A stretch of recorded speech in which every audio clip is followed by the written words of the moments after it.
이렇게 만나 뵙게 되어서 반갑습니다. 특히 남성들보다 여성이 더 많으니까 사뭇 분위기도 좀 부드러울 것 같고 저도 얘기하기가 좋을 것 같습니다. 근데 아마 여러분들 좀 이상하게 생각할 점이 있을 거예요. 왜냐하면 이 금요일마다 모이면 문학 얘기인데 왜 제목이 좋은 연극, 나쁜 연극이냐. 그럼 연극하고 문학은 별개인데 왜 그렇게 제목을 붙였을까라고 의아하게 생각하실 분이 더러 계실 거예요. 그러나 제가 의도적으로 만들어낸 건데 역설적으로 여러분 잘 아시겠지만 희곡은 문학이거든요. 문학 책 보시면 알겠지만 거기에 문학의 장르, 그림, 뭐 시, 소설, 설피, 희곡, 평 이렇게 되어 있어서 희곡이 분명히 문학으로 되어 있어요. 그런데 어떻게 된 연인지 우리나라 문단에서는 희곡을 문학으로 잡혀줘요. 그 증거로 문학 잡지에서 희곡이 실리는 경우라는 것은 극히 드뭅니다. 오래되지만 옛날에는 그 조연이라는 평론가 살아있었던 그 현대문학에서 한 번 정도, 그것도 단막극 정도에서 이렇게 실리곤 했고, 또 자유문학에서도 했는데 근자에서는 희곡이 실리는 경우라는 것은 월간문학에서 가끔 단막극 나올 거라고 거의 없어요. 그러니까 그쪽이 문학은 연극 쪽에 속하는 거니까 우리하고는 관계없다. 그러니까 그쪽으로 가라. 이렇게 되거든요. 그보다 더 절실하고 원통한 얘기는 각 학교에서, 고등학교나 대학에서 그 교지도 내고 그런 게 있지 않습니까? 거기에 학생들 작품을 모집할 때 희곡을 모집한다는 광고를 내고는 거의 없어요. 뭐 시, 수필, 꽁트, 시나리오는 있어요. 또 시나리오 뭔지 매수가 뭐 50매 정도. 원고지 50매를 어떻게 시나리오가 나옵니까? 그 지도 교수가 무식해서 하는 소리인데, 근데 희곡은 없어요.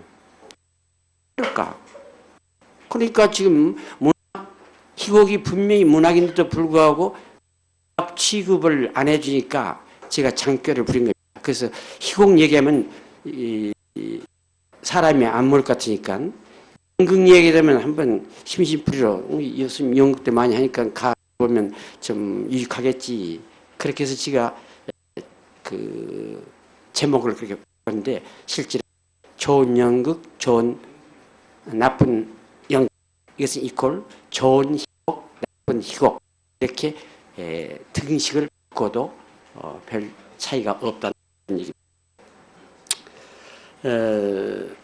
제가 이 짧은 시간 내에 1시간 조금 넘는 시간 내에 지금 연극을 말하거나 그런 것이 아니고 연극 가운데 희곡에 대해서 취미를 가진 그런 분도 앞으로 뭐가 다 한다면 희곡 좀 써볼까, 또는 뭐 한다면 김수현이처럼 TV 드라마 작가에서 돈도 벌고 직업도 되고 또 가정주부도 하고 일석삼조 아니냐, 뭐 이런 생각도 가지고 오시면 되겠지만 아무튼 좋습니다.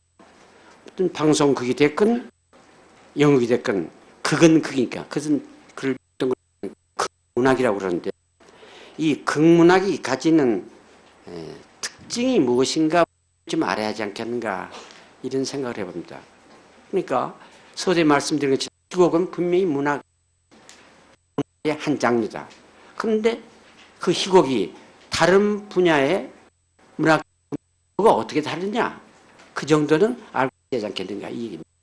그런데 뭐 지금은 학교 안 나갑니다만 좀 지금보다 젊었을 때 학교 나갈 때 그 얘기합니다.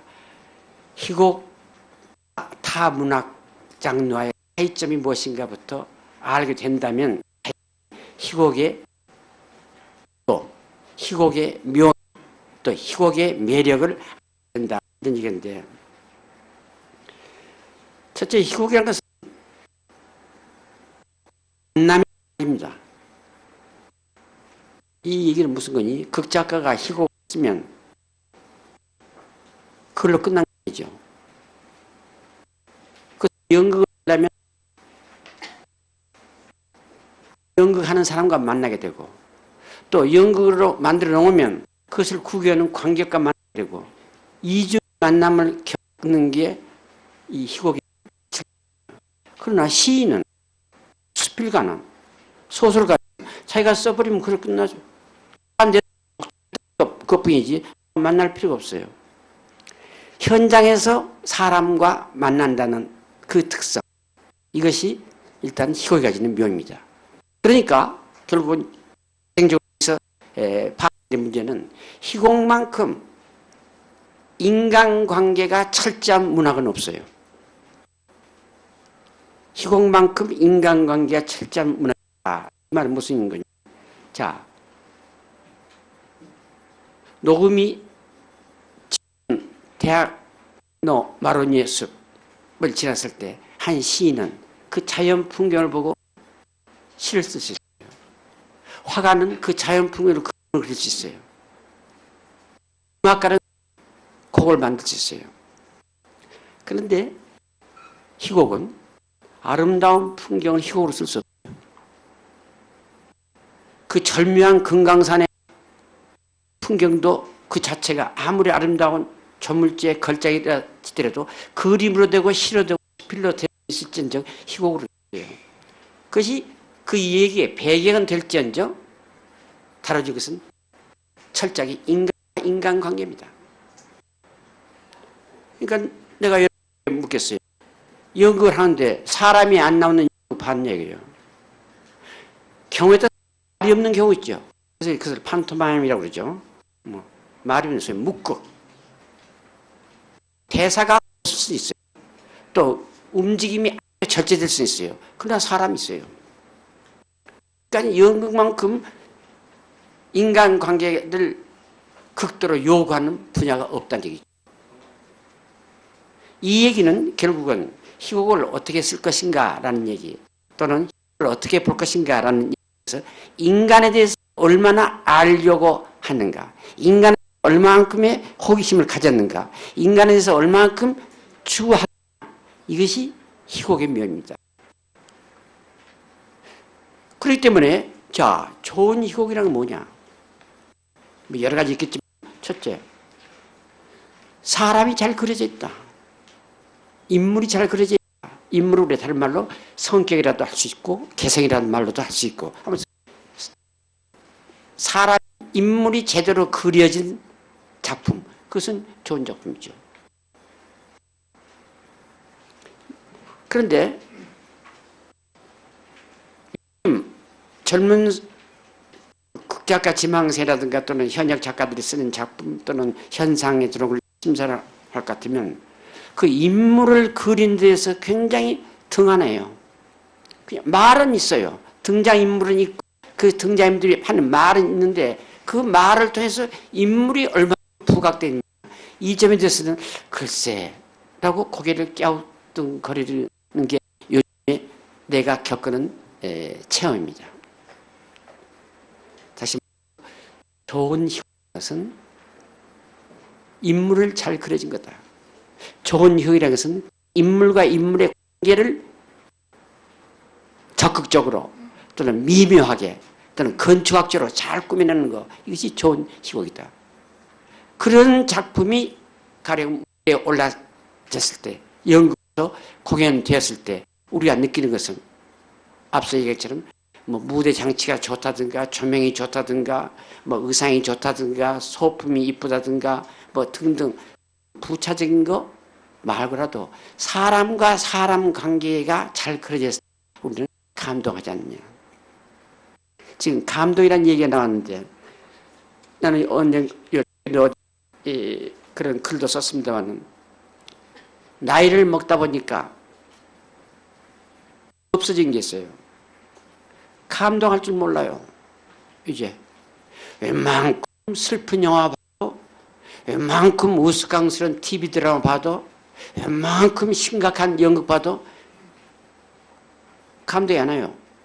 물론 내가 그만 불감증에 걸렸을지도 모르지만 나는 아직 불감증에 걸릴 만큼 그렇게는 안 됐고 정상적인 인간인데 감동할 수 없어요. 왜 그럴까? 그래서 우리는 가끔마다 얘기가 요즘의 연극은 왜 감동이 없을까? 어디 우리를 아주 확 감동시키는 작품이 왜 없을까라는 얘기를 불평 삼아서 하는데 그것은 결국은 그 작품이 인간이 그려져 있지 않다는 얘기입니다.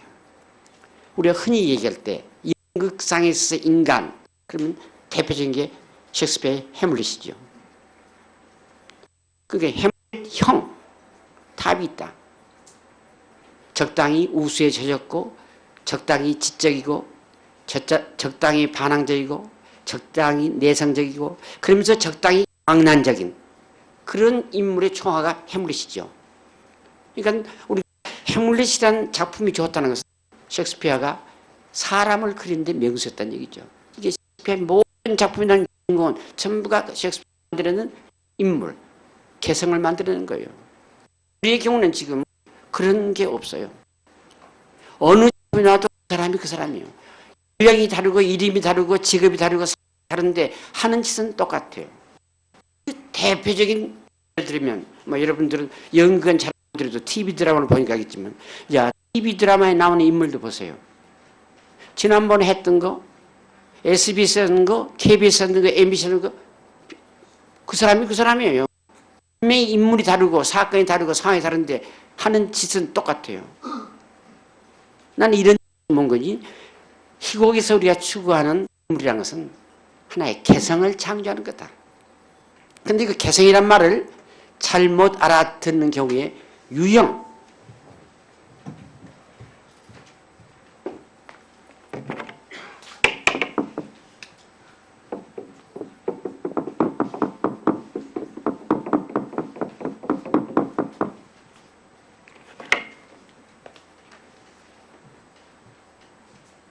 개성과 개성이라도 써줬죠.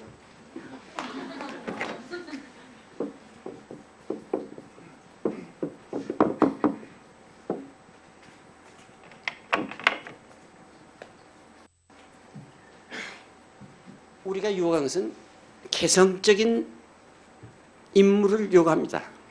그러니까 셰익스피어가 해물릿을 만들었다. 해물릿이라는 그 개성적인 인물이 있었기 때문에 우리를 어필한 거죠. 그런데 지금 대체적으로 우리나라의 현실, 내가 알기 쉽게 방송국의 경우를 했지만 방송국에 나오는 인물들은 개성적인 인물이라 전부 유형적인 인물이에요. 유형적인 인물이라는 것은 예를 들자면 하나의 타입입니다. 난 그래서 이런 경우에 늘 그런 예를 들었는데, 자 백화점에 가서 와이셔츠를 산다. 15반 주십시오. 그러면 여자분이 15반 줘요. 그건 15반 사이즈라는 게 정해져 있죠. 그건 누구에게나 그는 통용되는 거예요. 그건 개성이 아니죠. 작가가 추구하는 개성이라는 그런 15반을 요구하는 와이셔츠 사이즈를 대는 것이 아닌 보다 창조적인 차원에서의 개성이 필요하다. 근데 어느 작품을 봐도 비슷한 사람들이에요. 그래서 우스갯소리로 우리가 TV 드라마 가운데 이모 아니면 고모 안 나오는 작품 없어요. 근데 이모 아니면 고모가 전부가 과거 있거나 조금은 병신스럽거나 수사스럽거나 간섭하는 잔소리예요. 뭐 시집 갔다 소방 받고 어떤지 시집을 못 가든지 그런 사람들이 좌지우지해. 그걸 나와서 얘기하면 재밌어라 하죠. 그러나 왜 그런 사람이 모든 작품에 꼭 나오느냐. 뭐 요즘엔 그런 거 없었는데 옛날 한동안은 가정부 어느 드라마고 가정부 가서도 좌지우지해요. 그것은 유행이라고. 그러니까 그렇게 해서 우리를 일시적으로 즐겁게 해주는 거, 우리를 우습게 해준다는 것은 좋지 모르지만은 작가가 추구하는 것은 그것이 아니다. 개성을 찾아야 한다. 그랬을 때 그 개성을 찾는 것은 결국은 소설의 경우도 마찬가지죠. 우리가 좋은 소설이라는 것은 그 소설의 주인공이 어떤 사람이었는가에 따라서 무게가 생기고 흥미가 생기고 그래서 애착하는 겁니다. 자, 도스토옙스키의 죄와 벌의 라스콜니코프 어떤 사람? 물론 그 사람 자신이 니체의 초인 철학에 영향을 받았긴 했지만은 결국은 자기가 할 수 있는 일은 할 수 있다고, 내가 한 일은 무엇이든 할 수 있다고 생각하는 그 초인적인 생각, 거기에 침잠돼서 돈 많은 그 노파를 살해하고 뭐 이런 거 나오지 않습니까? 그럼 라스콜니코프라는 인물은 누가 만들었냐? 도스토옙스키가 만들었어요. 그것은 그 다른 사람 누구도 만들 수 없는 도스토옙스키가 머릿속에 넣은 하나의 개성을 만들었기 때문에 그 작품이 명작으로 이른 것과 똑같은 얘기입니다. 이러고 보면 결국은 희곡이 묘미란 것은 거기에 인물이 잘 그려져 있는가 안 그려지는 가 이것이 중요한 얘기입니다. 그런데 희곡의 경우 그 인물을 어떻게 그릴 것인가라는 얘기는 그 등장하는 인물의 대사에 의해서 전부 설명이 돼야 돼요. 대사에 의해서 표출이 돼야 돼요. 그러나 소설의 경우는 작가가 설명을 합니다. 올해 16살 난 순이는 수학교 2학년 때 산사태로 부모를 동시에 잃어버리고 하루 사이에 고아가 된 그런 애다. 그럼 우리 독자가 읽어, 아, 순이는 그런 애구나. 그래서 이 집 저 집으로 떠맡겨 뭐 하다가 결국 총을 쏘서 뛰쳐나갔다. 뛰쳐나가서 대전역에서 밤중에 오다가도 보는데 어느 순경이 데려다가 어느 고아원에 보냈다. 그래서 거기서 자랐다. 쭉 작가 서술을 해주면 그걸 읽고 우리는 아, 이 순이라는 이렇게 됐구나라는 것을 알지만 희곡에는 그렇게 안 돼요. 희곡이 무대로 연극을 한다고 할 때 작가가 나와서 이 순이로 말할 것 같으면 6살 때 이래서 지금 이렇게 됐습니다. 그런 설명해 준 연극이 있을 수 없죠. 등장하는 그 사람이 여러 사람과 관계를 맺으면서 주고받는 말 가운데 그 사람이 어떻게 살아왔으며 지금 어떻게 하고 있으며 장차 어떻게 하려고 한다라는 것이 다 묘사되는 게 희곡이라고요. 이러다 보니까 소설과 희곡은 인물이 있어야 하고 사건이 있어야 하고 배경이 있어야 하고 소위 플롯, 스토리가 있어야 하고 아무튼 매우 닮았으면서도 불구하고 근본적으로 다른 것은 소설은 작가가 그 인물을 따라가면 되게 돼 있어요. 인물을 따라가서 서술하게 되면 그건 소설이 돼요. 그런데 희곡은 인물을 따라간 게 아니라 인물을 됐으면 한 장소에 모이게 하려고 그래요. 그래야 연극이 되죠. 그렇죠? 난 그래서 그런 경우 이런 일을 듭니다. 자, 소설의 경우 아침에 영희는 잠이 깼다. 창을 열었다. 시원한 상큼한 바람이 불어온다. 혼자서 일어나 어디 놀러 나갔으면 좋겠다. 미라한테 전화 좀 해볼까? 전화 건다. 미라 있니? 오늘 어디 놀러 갈래? 그래 어디? 거기 그래 가자. 그럼 7시 반에 거기서 만나. 늦지 마라. 응. 됐다. 그리고 뭐 아침을 먹은 듯만둥 브레이크커피 한 잔 마시고 거리에 나갔다. 마치 차가 왔다. 버스에 올라탔다. 총쪽까지 갔다. 거기서 다시 걸어서 상가 갔다. 그랬더니 장소에 가보니까 친구가 기다리고 있다. 이렇게 하면 인물을 따라서 소설을 쓰면 그건 소설이 돼요. 그렇죠? 근데 이건 그렇게 안 돼요. 왜 안 되냐? 무대에서 따라갈 수가 없어요. 금방 무대에서 방이 나오고 금방 밖에 대문 밖에 나가서 차 잡고 버스 잡고 가가지고 뭡니까 팔당 어디 호숫가까지 가는 과정을 다 볼 수가 없어요. 다 그릴 수가 없어요. 여기에서 희곡은 소설과 똑같은 위치를 가지고 있으면서도 소설에서는 있어도 좋지만은 희곡에서는 있어도 그만 없어도 그만한 것을 잘라버려야 돼요. 생략을 해야 돼요. 그래서 난 늘 얘기가 희곡의 묘미는 바로 그 생략이다. 없는데 이거 무슨 얘기인지 모르겠는데 앞뒤가 안 맞는데 이렇게 썼다면 잘못이죠. 근데 그 생략을 해버리는데 또 불구하고 독자나 관객이 알 수 있게끔 쓰는 게 희곡이에요.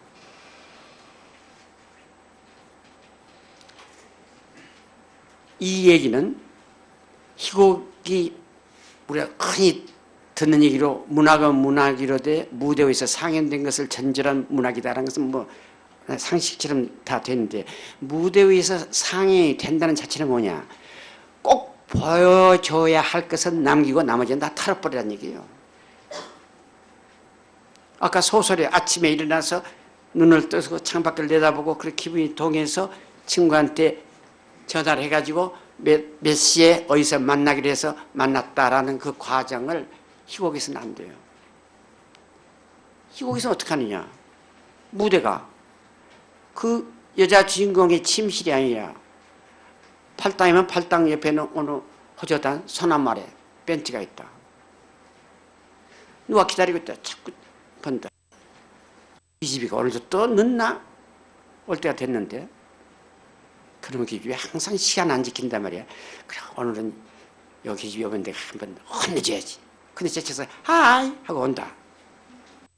야, 너 왜 이래서 아까 전화를 뭐라고 그랬어? 내가 자동차 사지 말고 택시로 오라고 그랬는데 너 버스 탔다며? 뭐 어떻게 하면 그 장면을 안 보여주더라도 대사를 통해서 지금까지 어떻게 해서 이거 같다는 건 설명되잖아요?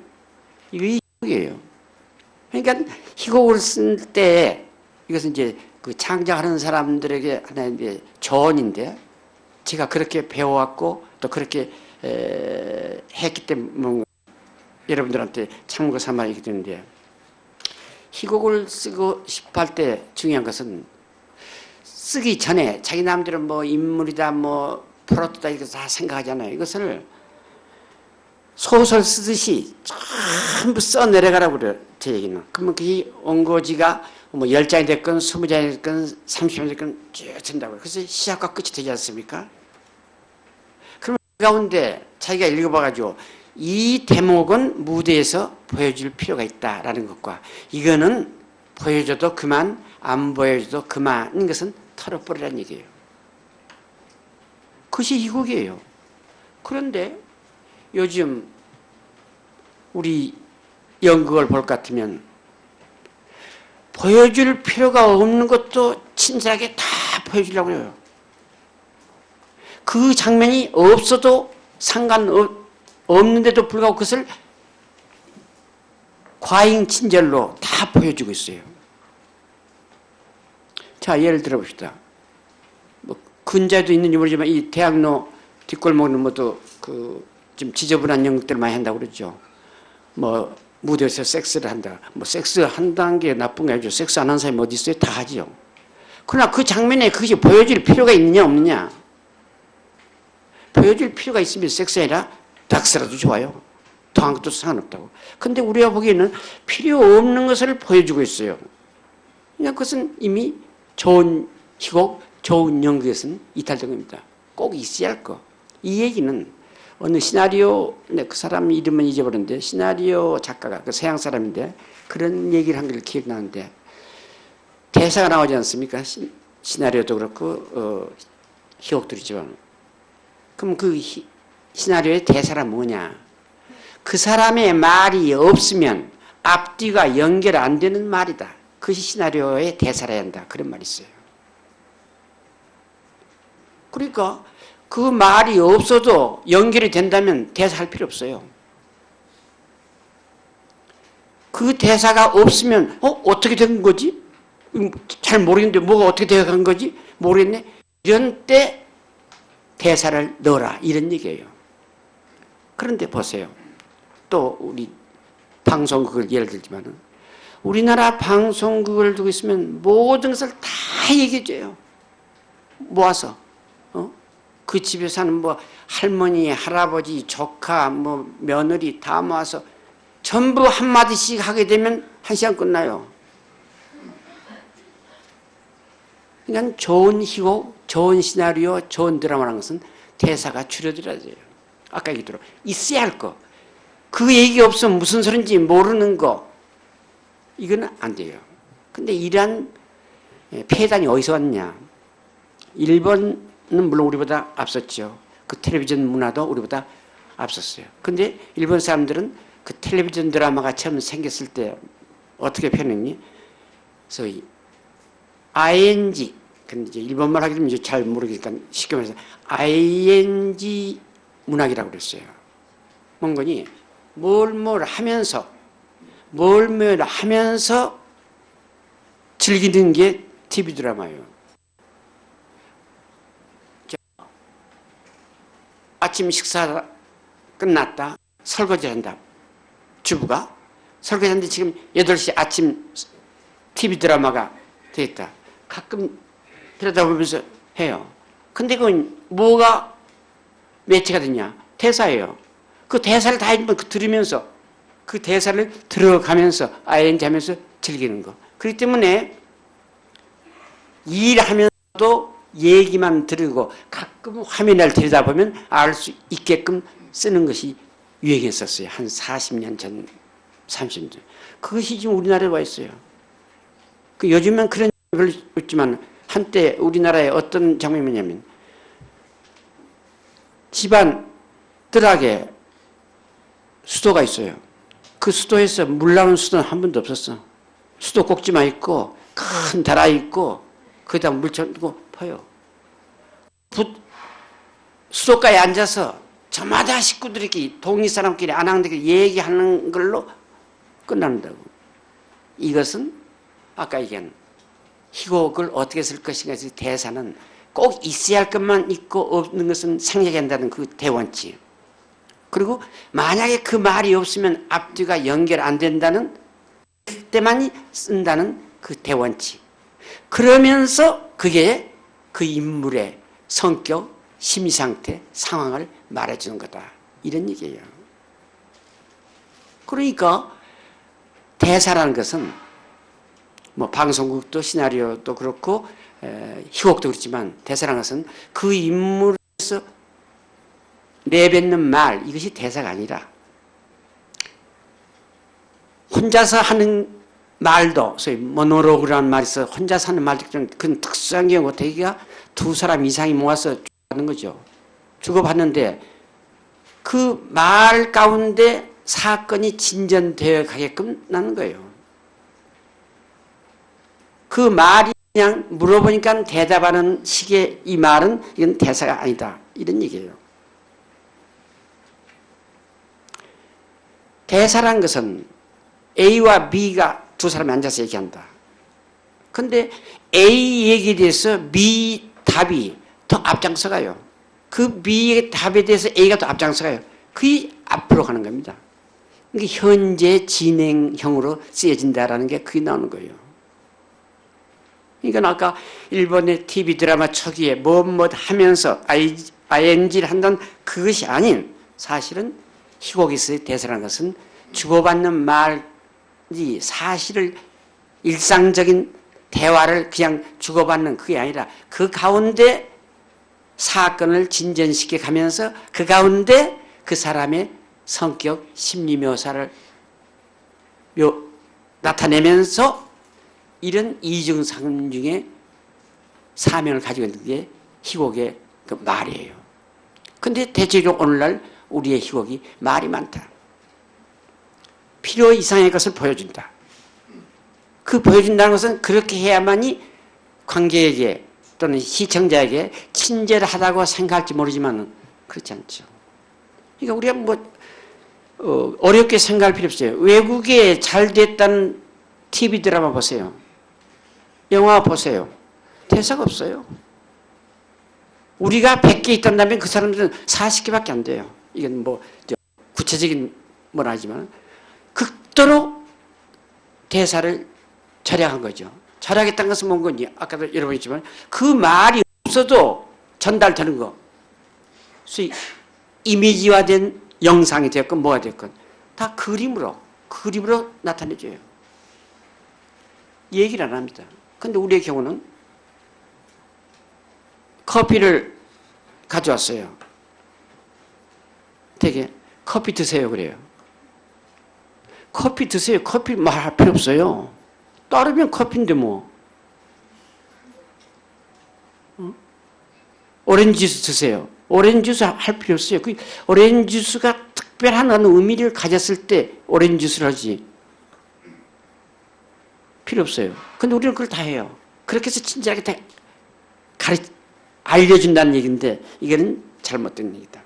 그래서 아까 그 개성이 있어서 찾는 것과 유형적인 인물을 찾는 것까지 분명히 차이가 있듯이 이것은 결국은 창조한 거죠. 창조한 거죠. 이미 남이 써먹었던 얘기는 나는 안 한다. 이거 원칙입니다. 저 작품에서 얘기 있는데 이 작품도 비슷한 것 가져온다. 그건 창작이 아니죠. 모방 내지는 더 나쁘게 말하면 표절까지 가는 거지만 작가에게서 가장 치명적인 그 상처는 남의 것을 흉내냈다는 것이 상처죠. 이것은 내가 만들어낸 거다. 그 내가 만드는 건 뭐냐? 말 하나에부터 인물 창조에서부터 이것이 근간이 되어야 텐데 오늘날 우리들이 접하는 넓게 말해서 극문학에서 그런 것을 보기 힘들다. 그 대신 우리에게 많이 알려진 게 뭐냐? 연극의 본질적인 것이 아닌 부차적인 것. 연극의 본질인 것은 연기자가 나와서 대화를 나누고 움직이고 하는 것. 그것이 연극의 본질이죠. 근데 요즘 우리 연극이란 것은 뭐 뮤지컬부터 뭐 다 포함했습니다. 연극의 본질이 아닌 부차적인 장식, 조명, 음향, 뭐 음악도 뭐 그렇죠. 의상, 장치 이런 장식적인 요소를 열한스럽게 해서 우리 넋을 빼는 게 요즘 연극이에요. 시끄러워서 못 듣겠어요. 시끄러워서 못 보겠어요. 그것은 결국은 연극의 본질적인 떠나서 부차적인 요소로서 우리의 눈을 혹하게 만드는 것. 그렇게 해서 관객을 뭐 좋게 말하면 즐거움을 주는 거지만 관객이 속임수를 쓰고 있는 거라고요. 나는 이런 얘기가 나올 때마다 늘 얘기한 것은 학생들한테 그런 얘기 있지만은 요즘은 별로 활동 안 하는데 그 20세기 후반 나오는 유명한 연출가 가운데 그로토프스키 들어봤을 거예요. 그로토프스키라는 그 연출가가 있죠. 그 사람의 그 실험 정신은 뭐 미국의 피터 브룩 같은 사람도 전해지고 또 우리나라에서 유덕경 같은 사람도 그 유를 배워온 사람인데 그로토프스키의 얘기는 그래서 연극 자체를 가난하다고 그랬어요. 뭐가 가난하냐? 내가 연극을 하는 것은 99명까지의 관객이 필요하다. 100명 이상이 넘는 관객은 필요치 않다고 그랬어요. 그리고 내가 필요한 것은 배우들이 움직일 수 있는 공간. 그게 넓지 않더라도 배우들이 움직일 수 있는 공간만 있으면 된다. 거기에 장치, 의상, 효과 필요 없다. 물론 기본적인 조명은 있어야겠죠. 깜깜한 저 연극 안 되니까. 그러나 뭐 희양찬란하게 이렇게 그런 거 필요 없다. 그 대신 꼭 있어야 할 게 뭐냐. 육체적으로 잘 훈련된 배우만 있으면 된다라는 게 그로토프스키의 연극 이론이에요. 그러니까 자, 그 사람이 왜 관객을 99명으로 제한했느냐. 말하자면 소극장이죠. 99명만 들어간다면 소극장극을 한 거예요. 왜 소극장극이냐. 그것은 양질의 관객이 양질의 연극을 만들 수 있으니까. 근데 이 세상에 양질의 관객이 그렇게 많지 않다. 2,000명, 3,000명 들어가는 그 사람들을 놓고 그 사람들이 박수 갈치를 치고 기성을 올리고 했을 때 그 좋은 연극을 만든 방해가 되었으면 되었지 이가 되지 않는다. 그로토프스키는 이게는 양질의 관객, 그건 100명 이상은 필요치 않다는 거예요. 또 공간, 일정한 공간만 있으면 된다. 그래서 그 부차적인 무슨 의상, 대체 보면 뭐 거의 나체로 하는 게 가릴 때만 가리고 거의 나체로 움직여요. 그 대신 그 나체가 그냥 나체냐. 극도로 훈련된. 그것은 하나의 무용가와 다름없어요. 머리끝부터 발끝까지 자기의 육체를 자기 마음대로 자유자재로 움직일 수 있게끔 잘 훈련된 배우만 있으면 나는 된다라고 그랬어요. 이렇게 생각하면 자, 오늘날 우리들이 대하고 있는 대부분의 연극이 뭐냐. 지금 그로토프스키의 얘기에 반대예요. 잘 훈련 안 된 사람들이. 연극의 본질적인 것은 없고 부차적인 조명이다, 의상이다, 효과다. 뭐 이지만 자, 한국 연극이고 한국 무용 가운데 스모크 안 나온 거 봤어요? 드라이아이스 안 나온 거 봤어요? 우리 거기 나와야만 무용이 되고 거기 나와야만 연극이 된 줄 알고 있어요. 아니죠. 또 그 향찬란한 조명, 또 거의 소음에 가까운 소란스러운 소리에 가까운 음향 효과 이렇게 해서 꽝꽝 치면서 하는 거. 그걸로서 우리 넋을 빼고 있어요. 그럼 자, 그 얘기가 어떻게 가고 있느냐? 무슨 얘기냐? 말하는 아무도 몰라요. 그때 무슨 얘기인지 모르는데 아무튼 임팩트가 있다. 그 자극이 있고 흥미가 있다. 이렇게 하는 것은 그래도 괜찮은 편이죠. 그러나 우리가 1시간 40분 동안 연극을 보고 나와서 무슨 얘기냐고 했을 때 글쎄 자신 있게 말하는 사람이 거의 없어요. 무대에서 이루어지고 있는 행인이 있었는데 그 얘기를 해보라면 말 못해요. 나는 그것을 작가가 가지고 있는 하나의 그런 철학이지만 문학적인 말하면 소위 의식입니다. 주제가 분명히 한다. 어떤 사람들은 무슨 문학작품에 주제가 필요하냐, 연극에 무슨 주제가 필요하냐, 재미있으면 되지 않느냐, 뛰고 놀고 뭐고 뭐해서 그 재미 속에 일정한 주제가 면면이 흘러내리고 있는 경우와 주제가 없는 경우를 놓고 어느 쪽을 택할 것인가. 그건 삼척 동자라도 주제가 분명한 것을 얘기할 거예요. 그런데 그 주제를 잘못 이해한 사람들이 예상외로 많아요. 특히 방송극을 지망하는 그런 초보자들 얘기가 나는 그런 질문을 여러 번 받았는데 선생님 꼭 방송국에 주제가 필요합니까? 뭐가 필요합니까? 재밌으면 되잖아요. 즐겁게 해주면 되지. 그 이상에 뭐가 필요합니까? 라고 묻는 사람이 예상외로 많았다고요. 근데 그런 사람들의 얘기를 뭔 거니? 그 주제라는 것에 대해서 잘못 인식을 하고 있어요.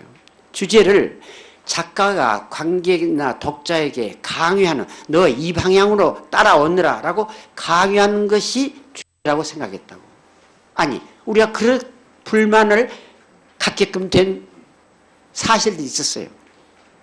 소위 목적문학, 여기서 목적극, 이 연극을 통해서 이 문학을 통해서 독자나 관객을 어느 방향으로 끌고 가야겠다라는 게 있었죠.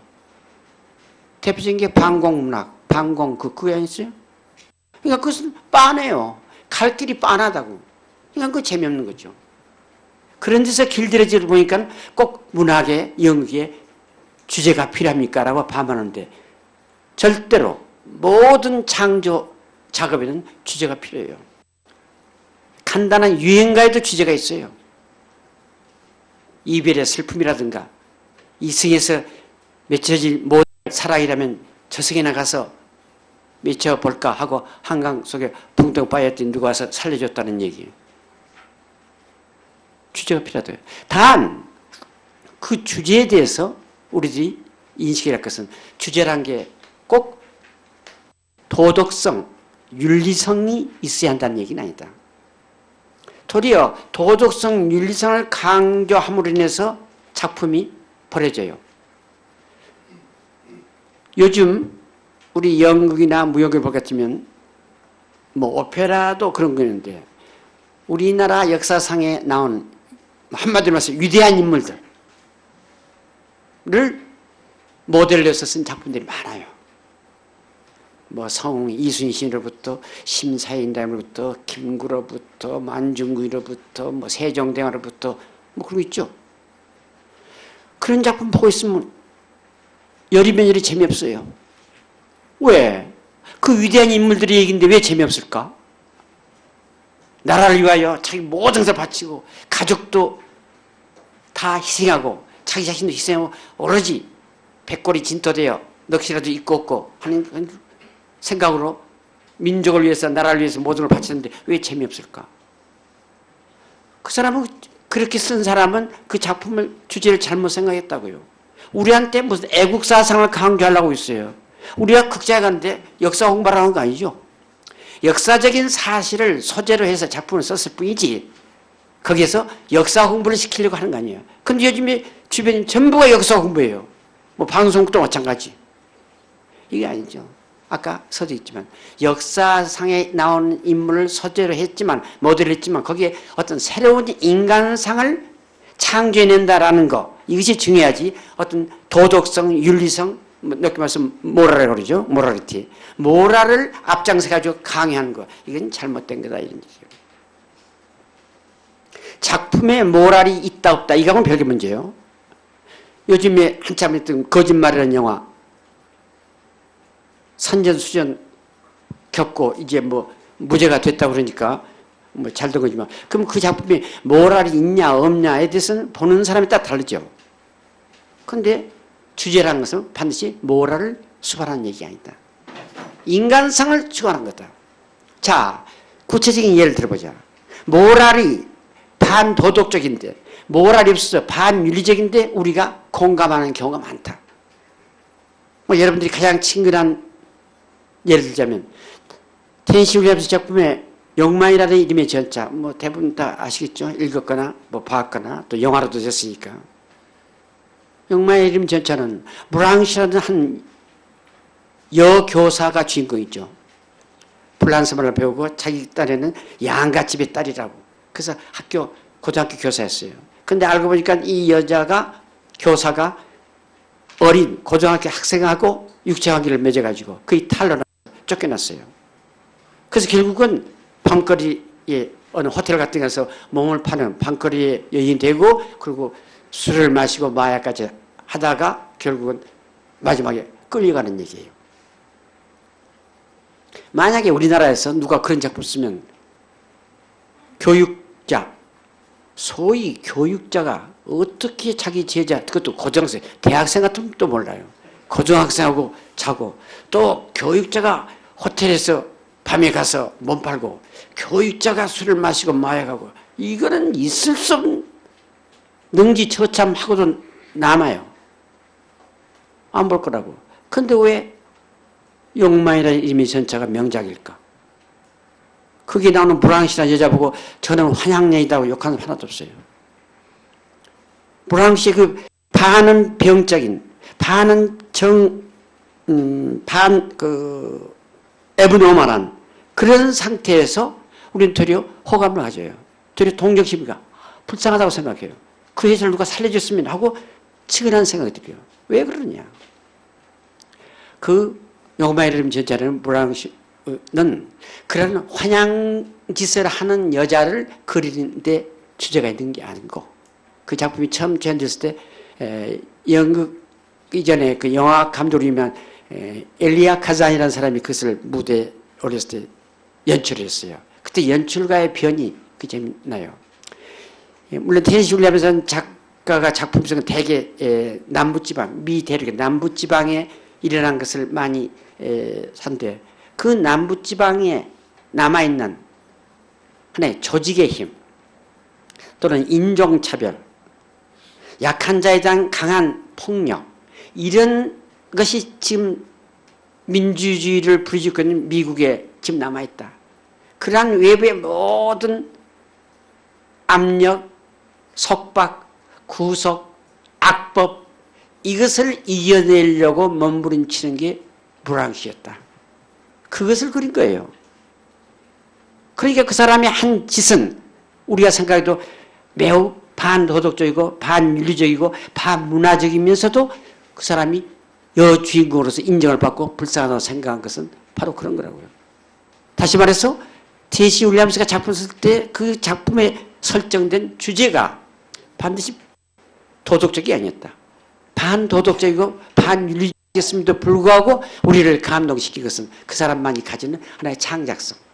모든 구속 억압에서 살아나려고 몸부림치는 한 여인의 얘기. 이 때문에 살아난 거예요.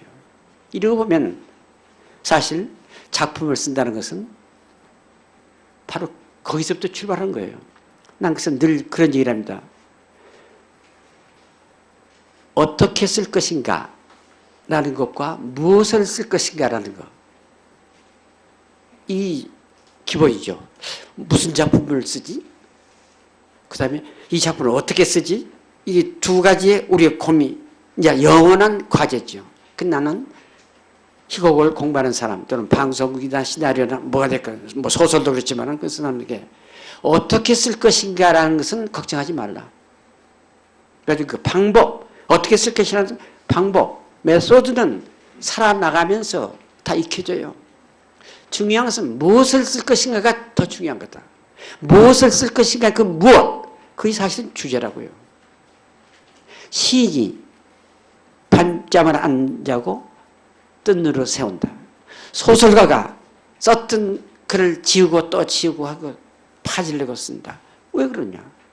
쓸 줄 몰라서 어떻게 쓸 것인가 쓸 줄 몰라서 그러나 써는 내용이 마음에 안 들어. 자기가 써는 인물이 마음에 안 들어. 그러니까 지워버린 거 아니에요? 그것이 뭐냐면 결국은 문학이라는 것은 어떤 진실한 인간에 어떻게 접근해 가느냐라는 훈련이에요. 방법이 아니에요. 수단이 아니에요. 중요한 것은. 방법, 수단은 써가면서 남의 작품 많이 읽고 하면서 터득해져요. 그러나 무엇을 쓸 것인가는 남이 했던 거 그대로 할 수 없잖아요. 내가 사실 생각해야지. 내 머리에서 독창성을 가지고 창작이 돼야지. 그래야 감동이지. 아, 이 소설은 누구하고 비슷하네. 닮았네. 외국 사람 쓴 거 이거 베낀 거 아니야?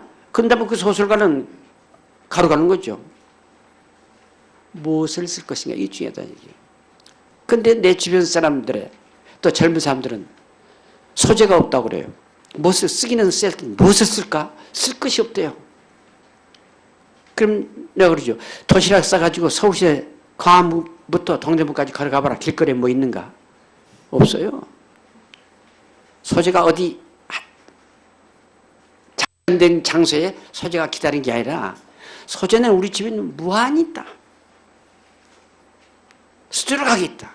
다만 그 수두룩하게 있는 것을 자기 나름대로 자기식의 안목, 그 자기식의 안목이라는 자기 나름대로의 철학이죠. 인생관이죠. 쉽게 말하면 또 현실관. 그것으로서 들여다보는 거 이것이 중요하다고. 그러니까 다른 사람이 봤을 때 이거는 죄악이다 라고 생각했는데 이 사람은 죄악이 아니라고 생각했을 때 다른 거 아닙니까? 사람을 죽였다. 그러면 그 사형시켜야지. 아니다. 이 사람은 사형시킬 수 없다라고 봤던 안목과 똑같은 얘기라고요. 그것을 걱정하는 게 문학이에요. 그것에 접근하는 게 문학 정신이에요. 그게 창작이라고요. 근데 지금 그런 게 없어요.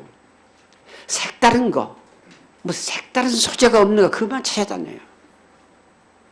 난 그래서 늘 그 작가 지망생에게 소재 이퀄 작품 아니다. 소재 플러스 주제 플러스 테크닉 이 작품이에요. 그런데 대부분의 문학 지망생들은 색다른 소재가 나오면 금방 원고지에서 쓰려고 그래요. 색다른 소재를 금방 쓴 것은 작가가 안 해도 돼요. 대신해 준 사람이 누구? 신문기자. 어제 도봉산 기슭에서 일가 가족 7명 몰살한 사건이 났다. 불을 질러버리고. 근데 알고 보니까 그 집 사위였다. 그것도 미국까지 가서 공부했다는. 뭐 이런 엄청난 사건이면 야! 신났다면 거짓말이지만은 이거 뭐 굉장한 쇼크를 봐서 이거 작품만 하면 되겠다. 아무튼 그 내용을 아무리 그 쇼킹한 사건을 아무리 지가 쓴다 해도 그건 작품이 안 돼요. 그 사건을 그 사람이 어떻게 봤느냐, 어떤 각도에서 해석했느냐, 그게 그 사람의 철학 아니에요? 그 사람의 인생관 아니에요? 그것을 쓰는 거예요. 그러니까 어떤 소재를 만났을 때 소재를 가지고 막바로 원고지에 옮기는 것은 이거는 가짜입니다. 그 소재를 가지고 며칠이고 몇 밤이고 생각하는 겁니다. 무엇을 쓸 것인가? 이 소재를 토대로 해서 무엇을 쓸 것인가? 그것이 작가의 고민이죠. 그런데 우리는 그 근본적인 것은 하지 아니하고 다른 부터 하려고 그러니까 결국은 급하기 때문에 남의 거를 베끼거나 이런 얘가 왕왕이 있어요. 물론 우리들이 문학 공부를 하면서 남이 쓴 것을, 선배가 쓴 것을 닮은 것은 좋아한 부분을 문장을 갖다 쓰는 수도 있습니다. 그러니까 모방은 제2의 창작이다 그런 말도 있지만은 그것이 본업이 되어서는 곤란하지. 한두 번은 되지만은 그런 훈련을 거치면서 자기 나름대로의 안목 가지고 인생을 보고 사건을 보고 현실을 보는 거. 이 훈련이 필요해요. 그러니까 나는 늘 내 주변 사람들에게 그 작품을 쓰겠다는 사람들에게 소설이 됐건 희곡이 됐건 초창기에 쓸 적은 네 자신이 가장 잘 알고 있는 얘기를 써라. 네가 그 얘기 같으면 난 누구보다 자신 있다. 그런 것을 써라. 그런데 우리 주변 사람들을 보면 그것은 시시하대요. 평범하니까. 그러니까 색다른 거, 이색적인 거, 그것만 찾아다녀요. 이색적인 걸 찾았다선 치더라도 그것을 보는 안목이 없으면 되지 않아요. 물론 문학에 있어서, 소재주의라는 말이 있죠. 특별한 소재.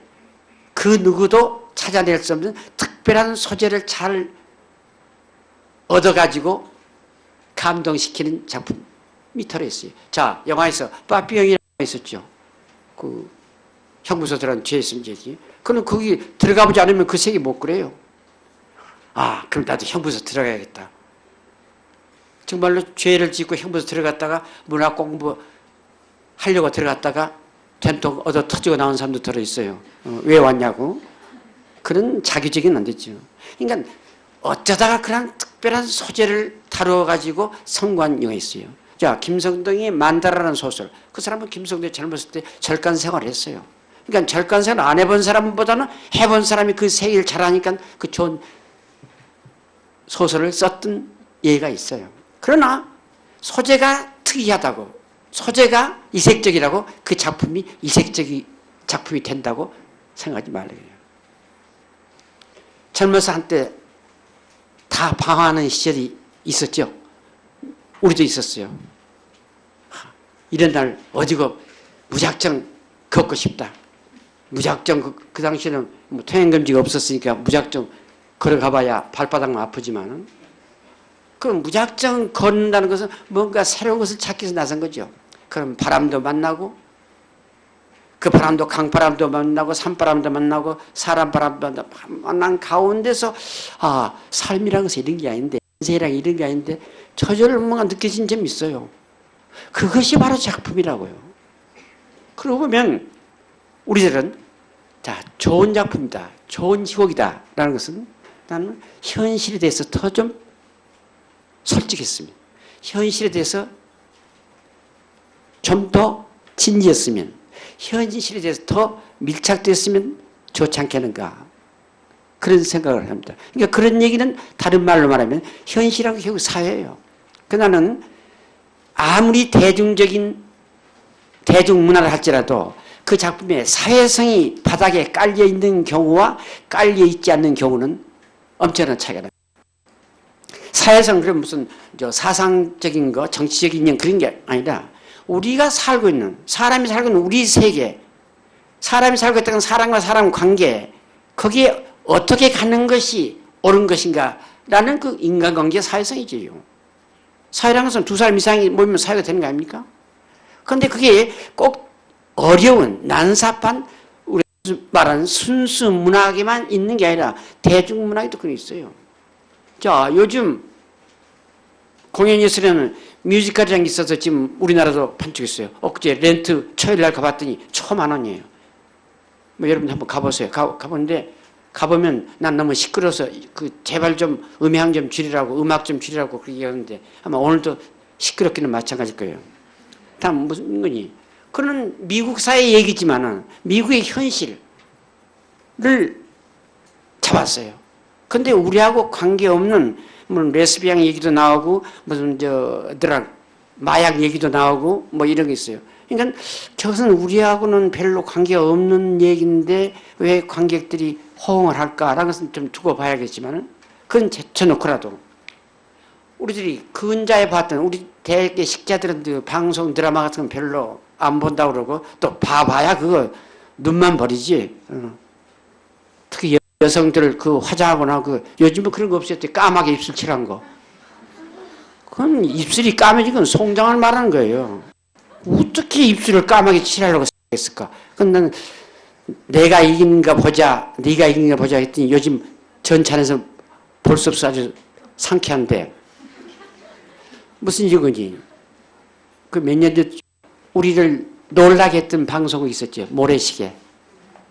뭐 또 그 모래시계는 뭐 열이면 9살이면 좋은 작품이라고 그랬어요. 왜 그러냐? 물론 방송 그건 대중예술이에요. 대중문화예요. 그러나 모래시계가 그렇게 공전에 히트를 한 이유가 뭐냐? 그 작품은 그 대중문화이면서 그 바닥에 사회성이 깔려 있었다고. 그 사회성이 뭐냐? 우리가 겪어나왔던 그 암울했던 시절에 그 현실이 있었다고. 그러니까 같은 멜로드라마이면서도 그것은 격조가 높은 것처럼 그것은 같은 멜로드라마이면서도 뭔가 우리한테 가슴에 와닿는 임팩트가 있는 그런 걸로 평가받았던 우리가 경험을 가지고 있어요. 그러니까 결국은 좋은 연극이라는 것은 그 현실의 반영입니다. 그렇다고 해서 남들이 나보고 그래요. 당신은 뭐 리얼리즘만 좋아하고 다른 건 좋아하지 않는다. 좋아하지 않는 게 아니라 다른 것은 쓸 재간이 없으니까 나보고 오태석이나 이강백이 쓰라면 죽었다 깨어나도 못 써요. 나는 내 길이 있어요. 내 식대로 쓰는 거예요. 그 사람은 그 사람대로 하는 거고. 그러니까 자기의 세계를 견제하는 거지. 요즘 이런 게 팔린다더라 따라가면 그건 안 돼요. 그러니까 속담에 주인만은 나그네 끼니 굽는다고 그러잖아.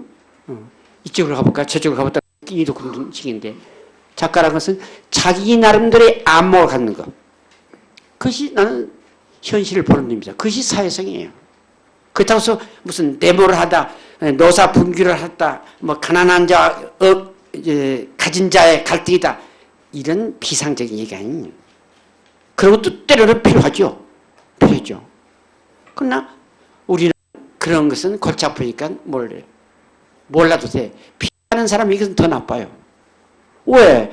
주변에 죽어 넘어간 사람들이 있는데 그거하고 나하고는 관계없어. 우리는 그저 섹스만 하면 돼.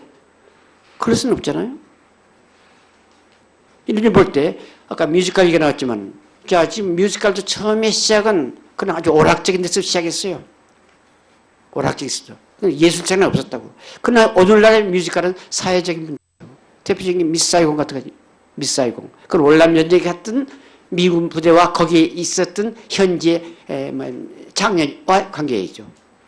그래서 결국은 멜로드라마적인 요소지만 바닥에 깔린 게 뭐냐? 그 작가가 노린 게 뭐냐? 반전사상이에요. No more war. 이상 전쟁이 있어서는 안 된다. 그 어떻게 인류 평화를 외치면서 지금도 우리가 전쟁을 해야 하고 이렇게 많은 사람이 죽어가야 하느냐. 전쟁을 해서는 안 된다라는 거. 그게 사회상 아닙니까? 그러니까 지금도 그 같은 뮤지컬이지만은 미스 사이공 같은 것은 지금도 공연되어 있고 하나의 작품으로 평가받는 이유가 있다고요. 나는 좋은 연극, 나쁜 연극 그것을 한마디로 내가 여기서 검사나 판사처럼 딱 가릴 수는 없죠. 가릴 수는 없지만은 지금까지 오랜 내 체험을 봐서 좀 더 아까 내가 있어요. 좀 더 연극이 관객 쪽으로 가까이 갈 수 없을까? 우리가 지금 연극한다는 것은 물론 젊은 사람들이 모아서 극담한들 한다. 근데 가만히 보면 지들끼리 해요. 관객 너희들은 알거나 말거나 우리가 하고 싶은 거 한다. 그 너희들을 보려면 보고 말라면 말라. 이런 식이거든요. 그런 것일까 연극이란 게? 아니죠. 연극은 우리들 연극을 만든 사람 작가나 연출가나 배우가 독창적인 머리에서 나온 거지만 궁극적으로는 관객을 위해서 하는 거 아닙니까? 관객이 즐거움을 주기 위해서 하는 거라고. 그럼 관객에게 즐거움이 무엇인가는 이제 차치하고라도 어떤 일체감이 된 그런 연극이 될 텐데 요즘 대부분의 사람을 보면 그 연극 어떻든 무슨 소린지 모르겠어. 요즘 무용도 그래요. 무용도. 뭐 현대 무용 나와서 새로운 무용이 나왔지만 그 무용 어쨌든 무슨 간질병 환자들이 막 뒤트는 것 같아요. 그렇게 악평한 사람이 있는데 뭐 전부가 전부 그런 거 아니죠. 난 그건 뭐냐. 형태만 있고 내용이 있기 때문에요. 저게 무엇을 말한다는 그 주제의식이 없기 때문에. 나는 이런 얘기를 평소에서 느끼면서 여러분이 엊그제 그 신문에 봤지만 제가 운이 좋아가지고 내 돈 한 푼도 안 들이고 평양 구경을 하고 왔거든요. 근데 뭐 2박 3일이지만 거기서 이제 공연장에서 보고 하는데 물론 그 사회주의 국가는 우리와는 다르죠. 우리는 열린 사회고 우리는 자유가 있고 무엇이든지 뭐 살인 강도짓 아니면 무엇이든지 할 수 있게끔 됐어요. 거기는 제한이 돼 있죠. 그런 거 있지만은 문제는 그 무대와 관객이 한덩어리 된달까? 아주 완전히 녹아 들어가는 거 볼 때, 우리도 한번 앞으로 생각해 봐야겠다. 앞으로 남북 통일이 된다 했을 때, 어차피 우리 영국협회에서 남북, 영국 교류하자는 데서 지금, 위원회도 조직되고, 엊그제 2번에 걸쳐서 회의도 하고 그랬는데, 그런 거 생각할 거 아니에요? 이북에서 뭘 하건 우리 한다. 이남에서 뭘 하고 우리는 한다. 그러면 남북정 할 필요 없죠. 어차피 하자고 했으면 연구를 어떻게 할 것인가. 예? 가장 민감한 게 우리 공연예술이라고요. 음악, 연극, 무용이에요. 소설은 혼자 집에서 읽으면 되니까. 서두에게처럼 공연예술은 사람하고의 만남이 숙명적이기 때문에 그 만나는 사람이 누구냐. 만드는 사람끼리 만나고 또 관객과 만난다. 이 필수적인 조건. 그랬을 때 관객과 일체감이 된다는 그 이상으로 커다란 중요한 문제가 어디 있겠어요. 일컷 만들어놨는데 무슨 소린지 모르겠다. 난 작년에도 우리 진흥원에서 공연예술을 돈다고 대통령의 명령에 의해서 진흥원 돈을 한 거 아니에요. 그 나눠서 했어요. 그래서 오페라도 보고 뮤지컬도 보고 연극도 봤어요. 특히 오페라 같은 거 보면 그걸 하고 재미없다고 하면 무식한 사람으로 간주될까 봐 아는 척 하고 있어요. 노래를 부르는데 가사도 안 들리지. 또 황진이가 나왔는데 이렇게 뚱뚱한 여자가 나왔지. 음악이 어쩌지. 저걸 끝까지 지켜 있으려니까 아주 이건 좀이 쓰시기 전에 저게 재미없는데 재미있으라 해야 할 텐데 어떻게 재미있으라 해요. 물론 그 작품 만든 사람은 다 자기 나름대로의 재능 가지고 했지만은 아직도 오페라가 관객을 잡지 못하고 있어요. 오페라랑 물론 중요합니다. 중요하지만은 1200만 시민 가운데 오페라를 본 사람과 안 본 사람 숫자를 갈려보면 금방 나올걸요. 앞으로는 그렇게 돼야겠죠. 그러나 관객이 모르는 것을 하면서 독약천청하는 교만은 버려야죠. 연극도 마찬가지입니다. 그 일부 연극에서는 이걸 모르면 너희들 문화인이 아니다. 이걸 모르면 연극 예술을 모르는 사람이라고 날뛰는 사람들인데 아니죠. 솔직해야 돼요. 소박해야 돼요. 일체감이 돼야 합니다. 난 그런 점에서 관객이 요즘 자꾸 떨어져 나간다 그런 얘기를 듣고 나도 현장에서 가보고 팔이 날린 거 있는데 보고 있으면 연극을 잘 못해요. 그러니까 손님이 없어 싸지. 저런 연극 더 손님이 없어야 돼. 처절하게 없어져야 돼. 그래서 아이고 이렇게 하면 안 되겠구나라고 스스로 느껴야 할 텐데 이 사람들이 그걸 안 느껴요. 맞으면 우리는 잘했는데 관객들이 무식해서 우리 예술을 몰라준다. 예술 좋아하네. 시간이 좀 거의 됐습니다만은 서두에 말씀드린 것처럼 오늘 이 시간은 이걸 통해서 어떤 이론적으로 연극이 어떻고 그런 게 아니라 제 체험을 통해서 어떤 연극이 좋은가 라는 것은 어떤 희곡이 좋은가 어떤 연극이 나쁜가라는 것은 어떤 희곡이 나쁜가라는 것을 대비시키면서 얘기했습니다. 연극의 대중화를 위해 어떠한 노력을 할 수 있는지 궁금합니다. 연극계에서 직접 활동하시는 분들을 비롯하여 연극을 사랑하는 일반인들이 할 수 있는 역할은 무엇일까요? 정소연 씨가 해주신 질문입니다.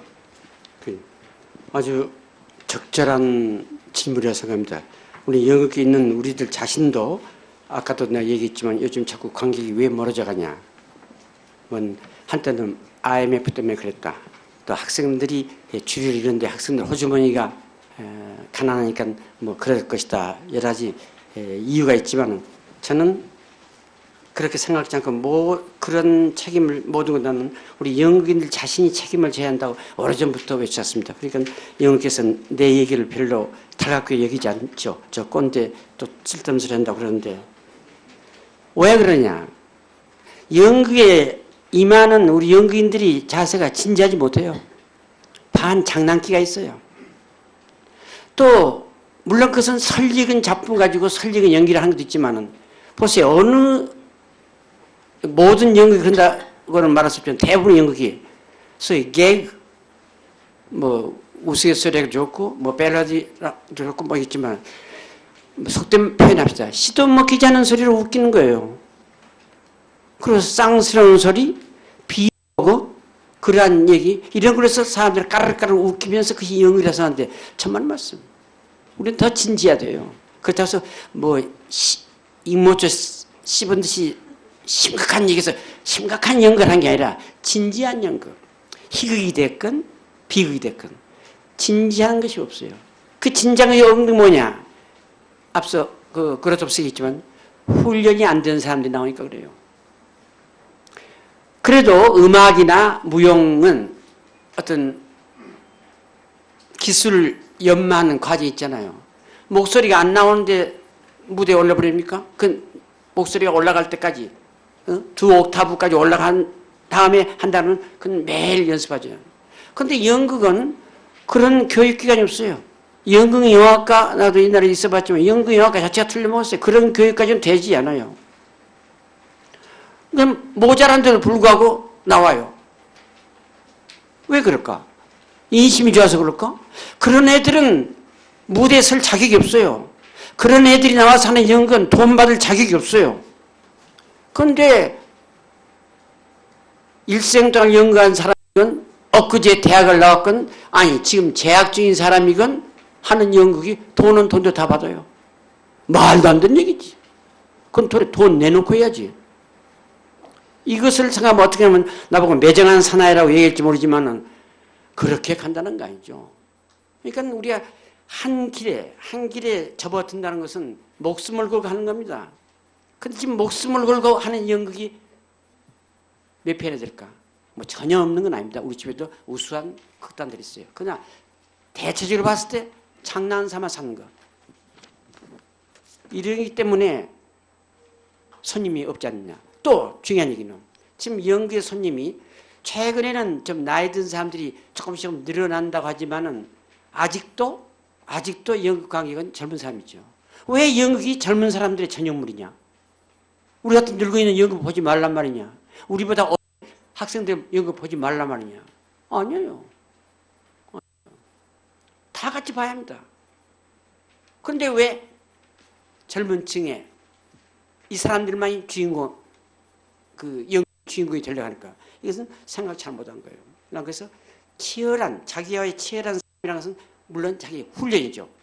나는 아직도 무대에서 자기가 라고 자기를 돌아보는 그런 겸허한 생각에 따라서 치열한 훈련을 해야 돼요. 훈련 안 한 사람이 어떻게 무대에 올라옵니까?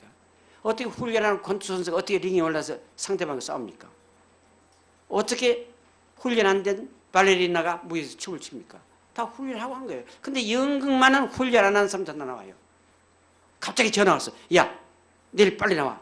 이번 이 연극 맡은 사람이 영장 받아서 입대한대. 이거 비니까 네가 나와서 해. 그래서 갑자기 들어가지고 한 5세 연습해가지고 뭐 막 올렸다. 예도했어요. 그건 불가피한 사정이라고 생각하지만은 그렇게 되진 게 아니죠. 그렇게 되진 게 아니죠.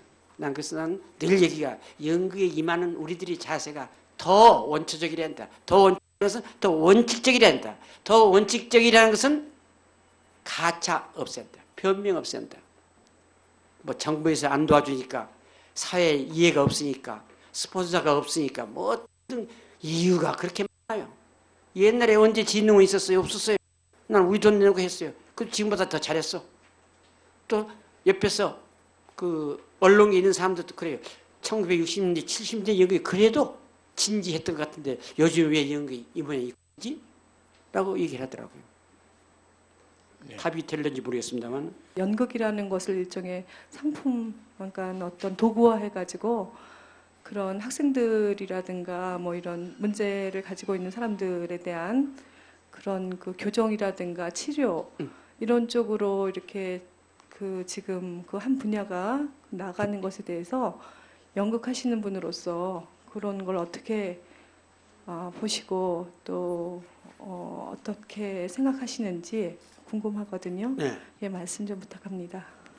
요즘은 없었는데 한 10년 전도 이른바 사이코 드라마라는 게 꽤 유행했었죠. 맞으면 그걸 통해서 정신 질환자 또는 정신 좀 모자란 사람을 고친다. 이것은 대단히 중요한 얘기죠. 그건 필요합니다.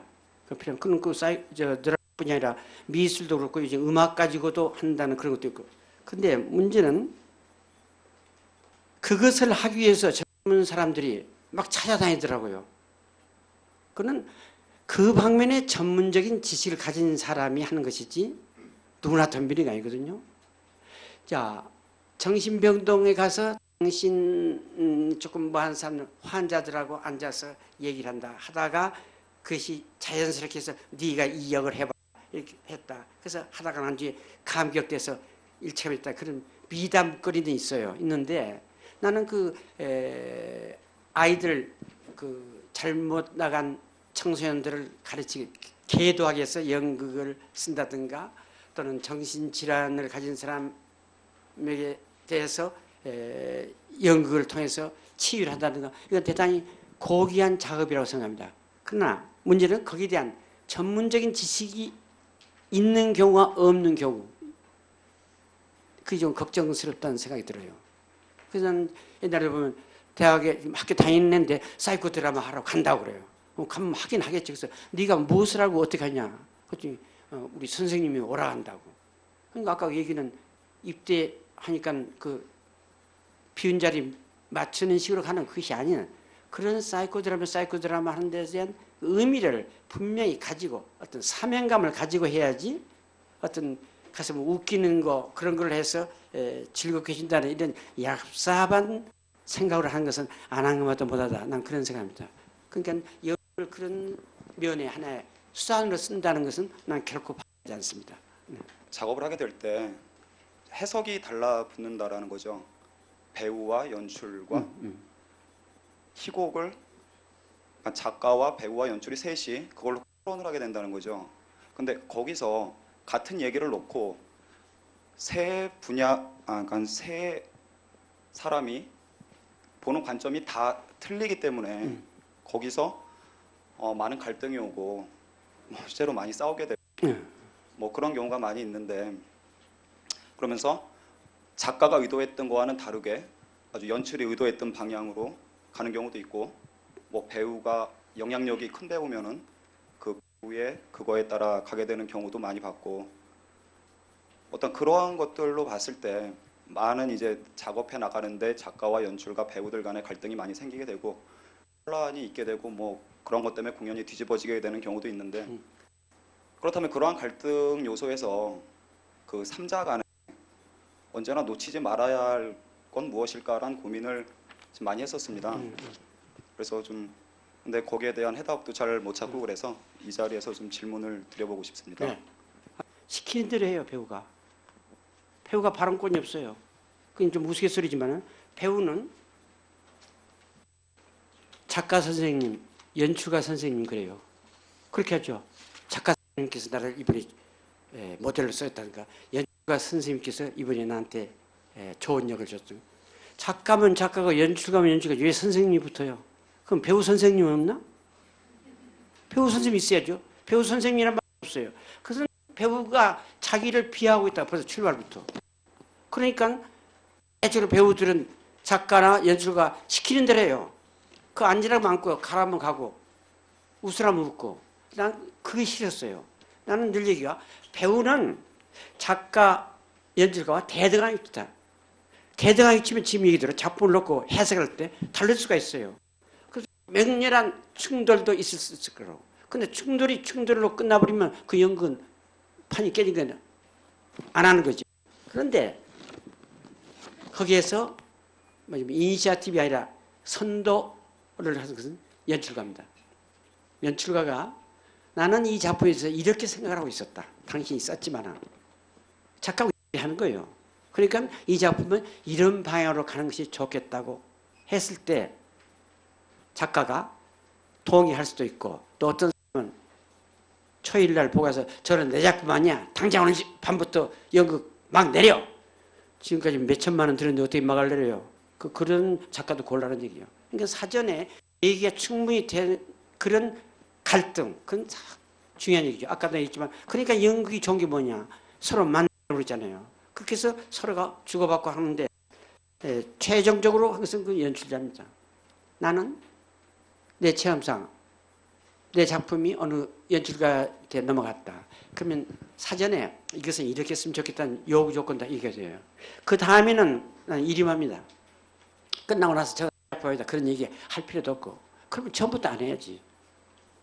문제는 연출도 창한 사람이에요. 맞으면 작가가 준 것을 그대로 한다면요. 그건 교통순경 하는 거죠. 그런 연출가들 많아요 우리 주변에. 내려다니는 사람들이 내가 보기엔 교통순경. 그 연출가가 우리나라 말도 잘 몰라요. 특히 외국서 공부한 사람들은. 말이 모르는 사람이 어떻게 연출을 해. 모국을 할 줄 알아야지. 이거 벌써 그래 가. 뭐 앉아. 뭐 그렇게 뚱땅. 이건 안 됐죠. 일단 얘기가 됐을 때 마지막으로 칼자루 진 사람은 연출가가 뭐 우긴다는 게 아니라 리더십을 가져야죠. 그래서 제일 좋은 것은 티각태각 했다가 그래 이번엔 네 말이 맞다. 네 한번 해보자. 끝나고 나서 이제 잘 못됐으면 그때 또 대판 싸우는 것은 누가 코피 흘리건 그때가 볼 일이지만은 선자가 그렇게 만나서 갈등이 일으키는 건 좋은 겁니다. 특히 배우의 경우. 나 그래서 늘 얘기해요. 배우가 왜 선생 그러냐. 아니다. 대등하다. 그러니까 배우가 영권을 가져야 되는 거예요. 연출이 여기서 앉으라고 했다. 이 사람의 심리 상태를 봐서 여기는 앉을 수 없는데 왜 자꾸 앉으라고 그러냐. 대들었을 때 연출가 자기 남들 무슨 답이 있겠죠. 아, 내가 잘못 생각했다. 그래, 네 말대로 저쪽으로 가라. 할 수 있고 까불지 마라 임마. 여기는 이러고 이러니까 여기는 앉을 수밖에 없는 거야. 네가 뭐 한다고 그래. 시킨 대로 해. 그럼 할 수 없이 시킨 대로 해야죠. 그래서 삼자가 대등하다는 게 중요한 얘기고 시키는 대로 하는 게 아닌 1대1로 하되 마지막으로 칼자를 쥐어서 리더는 연출가다. 그러니까 연출이라는 게 지혜의 창조자입니까? 작가는 늘 보고 불평들을 많이 해요. 나는 이렇게 썼는데 저랬다는 거. 나도 더러 그런 얘기 있지만 비교적 나는 연출가 마음에 안 들면 내 방법은 마음에 안 들면 얘기 안 하는 사람이야. 그러니까 집에서도 옆에 나고 마음에 안 들면 하루 이틀 말 안 해버려요. 뭐. 또 그렇게 말 안 하고 있을 때는 공교롭게 또 누가 찾아와요. 손님. 그럼 손님이 왔는데 그 앞에서 부부싸움 했다가 하니까 또 자연히 이렇게 풀어지더라고요. 그러니까 아무튼 서로 의견을 제출하는 건 중요한 얘기입니다. 극작가는 연극 배우나 연출자에 비해 각광을 받지 못하는 것 같습니다. 이럴 때 드는 선생님의 감정은 어떤지요? 차범석 선생님께서 생각하시는 연극의 매력은 무엇입니까? 이유정 씨가 해오신 질문입니다. 그 답은 끝에서부터 하죠. 연극의 매력. 내가 좋아하는 것을 할 수 있으니까 좋고 또 내가 좋아하는 것을 하는데 반응을 보여주는 사람, 관객이 있으니까 좋고 또 반응을 현장에서 볼 수 있으니까 집에 가서 책을 읽거나 이게 아닌 현장 극장 객석에 앉아있을 때 내가 이 대목에는 울려야겠지. 이 대목에는 좀 긴장감을 줘야겠지. 이 대목에서는 웃겨야겠지. 그게 딱 들어맞아요. 대개가. 그러면 내가 마음속으로 그랬으면 그랬지. 니들이 뭘 안다고 그래. 하고 혼자 도도한 생각하는 거. 그런 재미로 하죠. 그러나 그건 결코 어떤 유아독존적인 자기에 도취하는 그런 뜻은 아니죠. 그리고 극작가가 다른 사람에 비해서 못 알아준다고요? 예. 그거는 극작가 작품을 잘 못 쓰니 그렇죠. 그러니까 모든 것이 내 탓이라서이다. 내 탓이 그러면 돼요. 내가 이렇게 썼는데 왜 이러냐고 남 탓하는 게 좋지 않습니다. 물론 나는 캐톨릭 교회는 아니지만은 내 탓이라서이다라는 그 마음가짐은 모든 예술가에게 필요합니다. 자기 세계로 자기 자신에게로 들어가는 이 겸허함이 없이 작품 못 써요. 내가 잘 썼는데 니들이 내 작품 망쳐놨다. 그런 경우가 전혀 없으란 부분은 없지만 일단은 작품을 잘 못 쓰니까 된 거 아닙니까? 또 한 가지 이제 거기서 붙여자면 요즘은 상업주의가 바로 하는 시대니까 모든 것이 돈 놓고 돈 먹는 시대예요. 그런데 작가는 돈 놓고 돈 먹는 거 아니죠. 역시 가장 화려한 것은 연기자죠. 무대에 나오는 스타들이죠. 그러니까 그 사람들이 관객하고의 만남이 자주 있기 때문에 자연히 그쪽에 가게 되고, 작가는 뒤에서 받들어주는 사람이기 때문에 받들어주지만 아무도 안 알아준다라는 것을 자기 스스로 알고 있으면 그걸로 충분하다고 봅니다. 오늘 금요일 문학 얘기 1시간 반 가까이 진지하게 차문석 선생님께서 말씀을 해주셨습니다. 여러분 다시 한번 박수로 맞춰주십시오.